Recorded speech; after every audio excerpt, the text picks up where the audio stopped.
Olá, alunos do terceirão, tudo bem?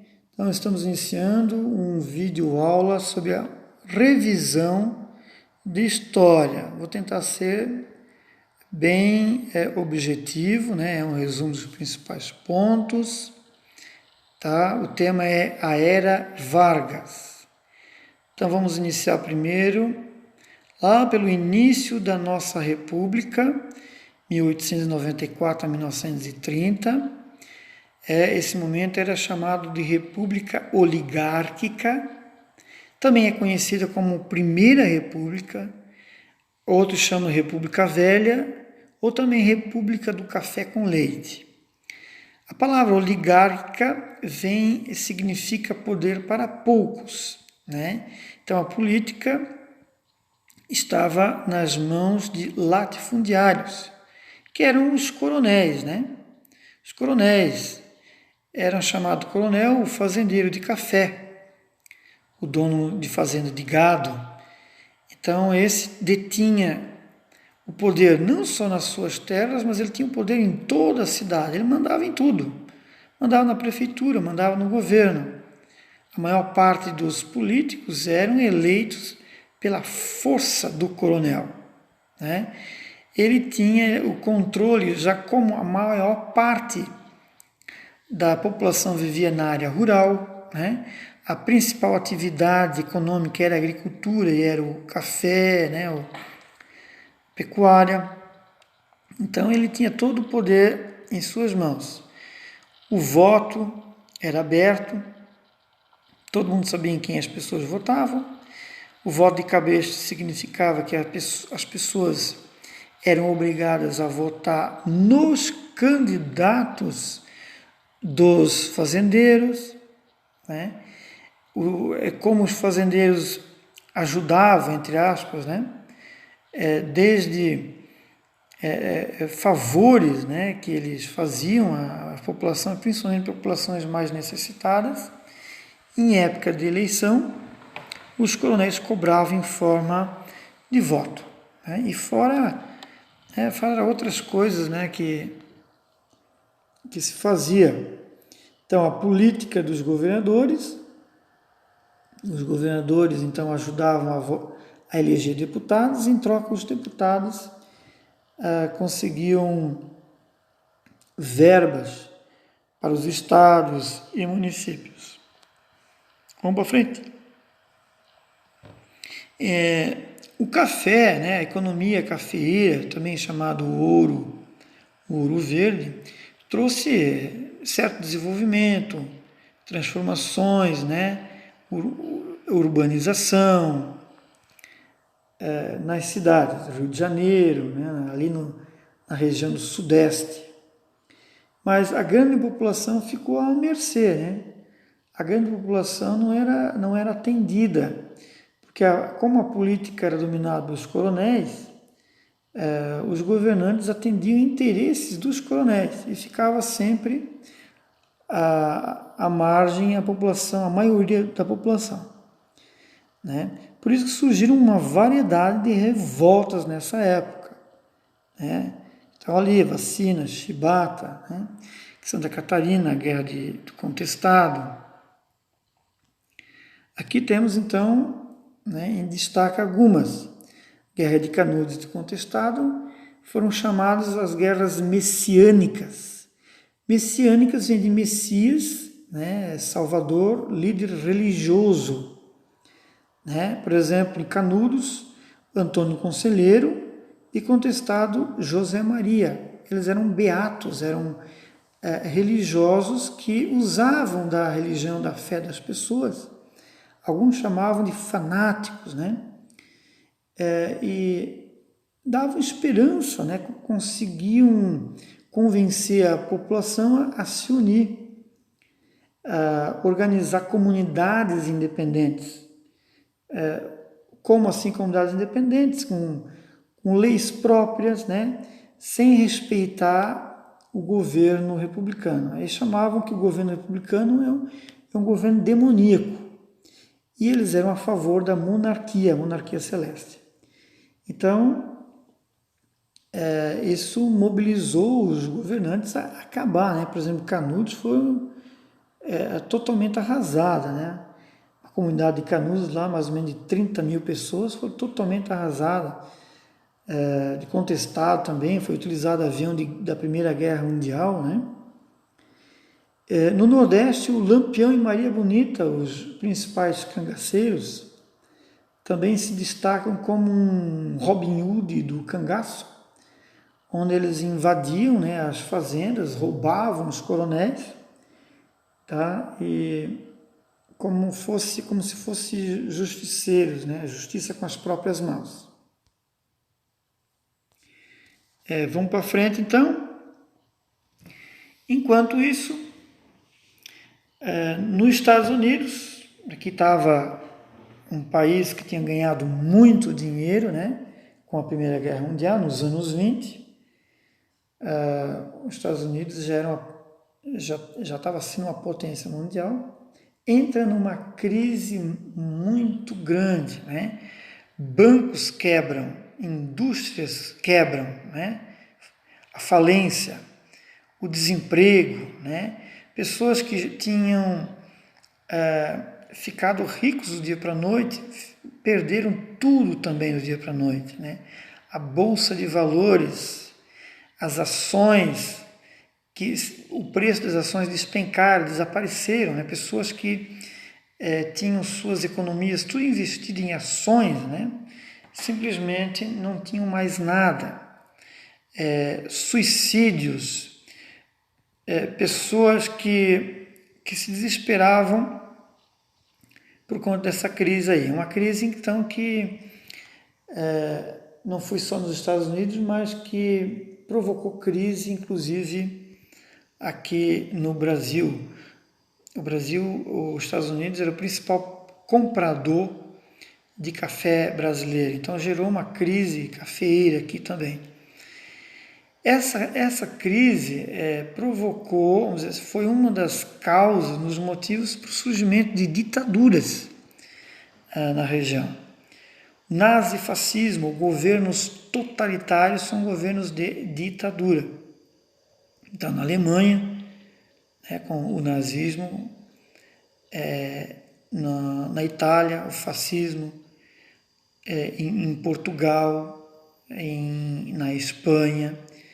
Aqui no Brasil também, a ditadura do Estado Novo, Getúlio Vargas. Certo? O motivo por um lado, o medo de instalar o comunismo, né?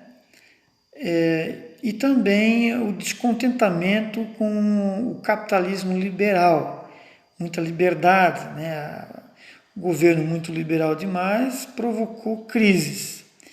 Então, entre o comunismo e o capitalismo liberal, se achou uma terceira via, que é essas ditaduras, chamadas ditaduras de direita. Então, as características do que é os governos totalitários, valorizam muito o nacionalismo, o patriotismo, né? Valorizar aquilo que é da nação, o idioma, os símbolos nacionais. Militarismo, ou seja, um investimento em armas, no armamento, indústria bélica. Antidemocrático, é claro, porque são ditaduras. As ditaduras, elas tiram direitos, né? Antimarxista, é contra o comunismo. Então aqui nós temos mais precisamente o nazismo, né? É um racismo muito grande, né? A ideia de que a humanidade é dividida em raças, né? Uma ideia que não é mais aceita, ou não deveria ser mais, né?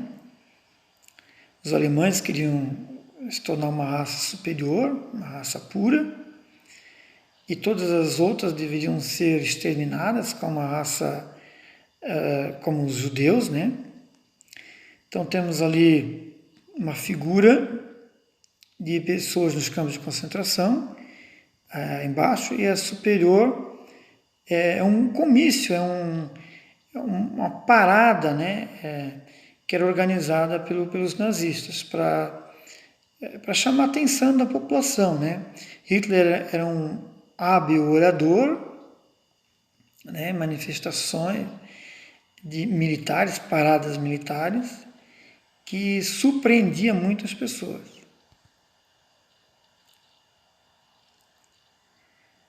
A Segunda Guerra Mundial, então, começou em 1939,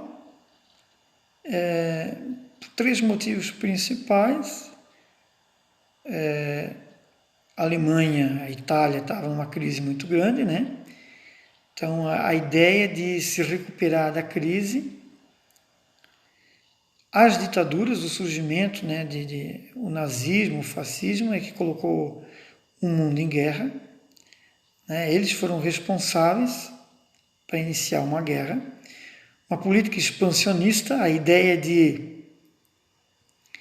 de ampliar o seu território, de fazer o terceiro Reich, né, os alemães, o terceiro Reich, que é o Império, levou o mundo a realizar uma segunda guerra.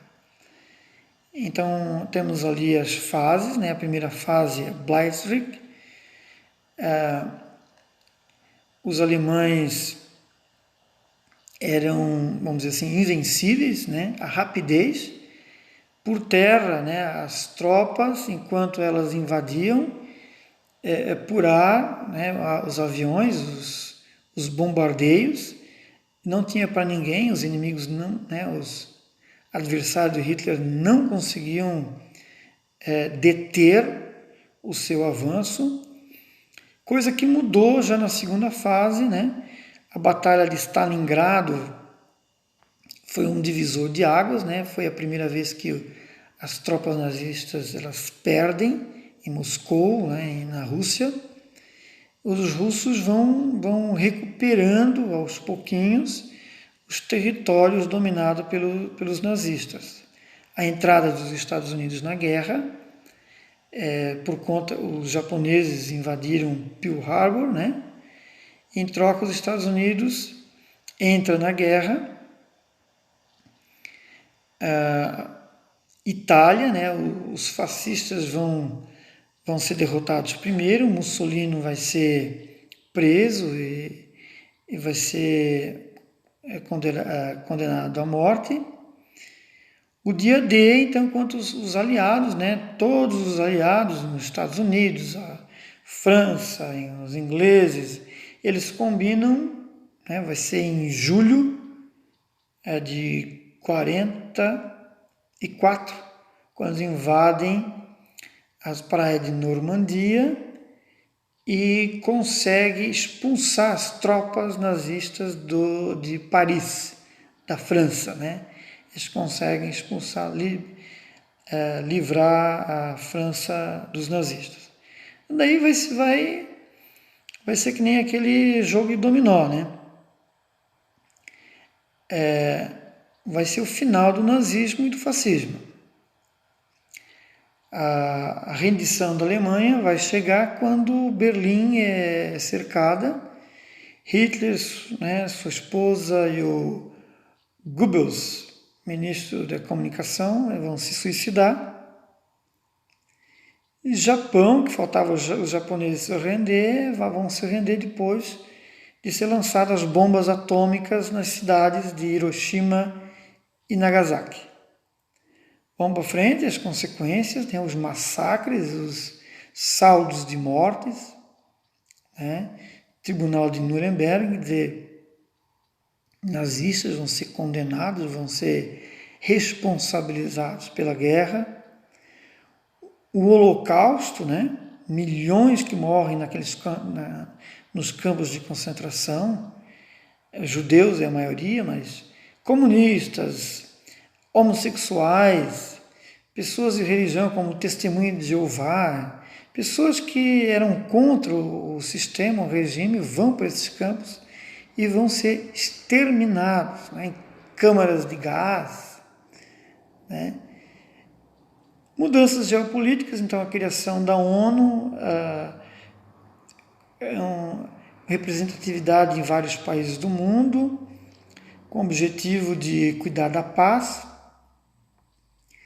a criação dos direitos humanos, um documento, né, uma lei que todo governante deve respeitar. Governo nenhum está acima dos direitos humanos, né? O direito de se defender, o direito à vida, tá? Todos os direitos humanos. Mudanças geopolíticas, então as potências lá da Europa, os países da Europa, vão perder poder para os Estados Unidos e a União Soviética, que vão se tornar as potências mundiais. A Alemanha vai ser dividida, né? Então são algumas mudanças que a guerra vai trazer. Enquanto isso, no Brasil, Getúlio Vargas, né? Getúlio Vargas vai derrubar então a República dos Coronéis. Temos aqui, vai ficar 15 anos no governo, é um presidente que mais fica no governo. Governo provisório, então nesse primeiro momento ele vai fazer uma limpeza, entre aspas, ele vai tirar todos os políticos ligados, né, ao coronelismo, né, vai afastar governadores, vai fechar a Assembleia Legislativa, afastar deputados, vai indicar interventores. Então, no segundo momento, ele vai ter que enfrentar já uma revolta, né, a Revolução Constitucionalista, que vão querer que ele se afaste, né, saia do governo, vão pedir novas eleições e uma nova Constituição. Então surge uma nova Constituição de 1934, que vai trazer o voto feminino, o voto secreto, certo? Vai surgir dois grupos ali, né? Nós chamamos de grupos de direita e de esquerda. O Ação Integralista Brasileira é um grupo que vai tentar trazer o nazismo para o Brasil, né? Plínio Salgado vai trazer a ideologia nazi-fascista para o Brasil. E, por outro lado, a Aliança Nacional Libertadora vai trazer ideias mais comunistas, né, socialistas, um governo mais popular, reforma agrária, tá? Vai ter um levante comunista, né, uma invasão, a intentona comunista é uma invasão de um grupo, né, pequeno, contra o governo, né, que vai ser sufocado, e isso vai servir como justificativa para o Getúlio Vargas continuar no poder. Em 1939, 38, terminaria o mandato de Getúlio, né? Iria vir novas eleições, mas ele continua, né? Ele dá um golpe, o segundo golpe, porque o primeiro golpe é para ele entrar no governo, né? Em 1930, ele perdeu as eleições, então ele assume na marra, ele afasta o Washington Luiz, em 1930, e assume o governo. Agora, em 1937, ele dá um novo golpe para continuar sendo presidente, mas agora com uma ditadura, né? Uma ditadura com a justificativa de não deixar o comunismo entrar no Brasil, não deixar que o Brasil se torne comunista. Então temos as características ali. Ele tira a Constituição de 34, instala uma nova Constituição e dá plenos poderes para o presidente, né? O presidente ele pode cassar mandatos de deputados, o presidente ele pode mandar prender pessoas sem essas pessoas ter o direito de defesa. Então, a ditadura, como nós falamos, ele tira direitos, fortalece o poder do governante, poder de repressão, né? Cria uma propaganda, a DIP, né? De imprensa, a era do rádio, a hora, né, hora do Brasil, que vai falar positivamente do governo e vai proibir críticas ao governo, que é a censura, né? É tipo uma lavagem cerebral. A população tem só um lado da moeda, só uma opinião sobre a questão. O controle da economia, a CLT. Vamos para frente, estamos terminando. É uma época que ele declara guerra, o Brasil entra na guerra, né? Aqui tem, de que maneira, né? O Getúlio Vargas quer construir uma usina, né? Usina siderúrgica, Volta Redonda,